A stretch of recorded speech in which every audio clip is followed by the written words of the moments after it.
How to add music to Instagram posts with multiple photos. So all you have to do is to simply open your Instagram and then click your profile here. So to continue, what you want to do is to tap this plus button here.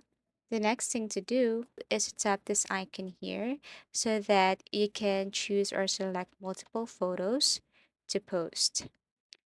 Okay, so now I'm currently looking and tapping those pictures and photos that I wanted to post.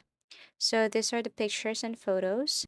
Now, if I want or you want to edit your picture, all you have to do is select any filters here.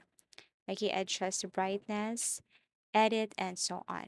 Once done, what you want to do is to click next. And then here, in order for you to add music, all you have to do is to tap this add music here. Then we have for you and browse, so you can search music that you like. So once you have selected the music or you like the music to add, all you have to do is to tap that one and then tap check.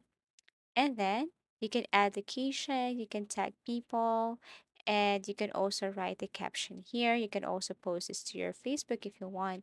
So once that, all you have to do is to tap share. And that's how easy it is to add music Instagram post with multiple photos.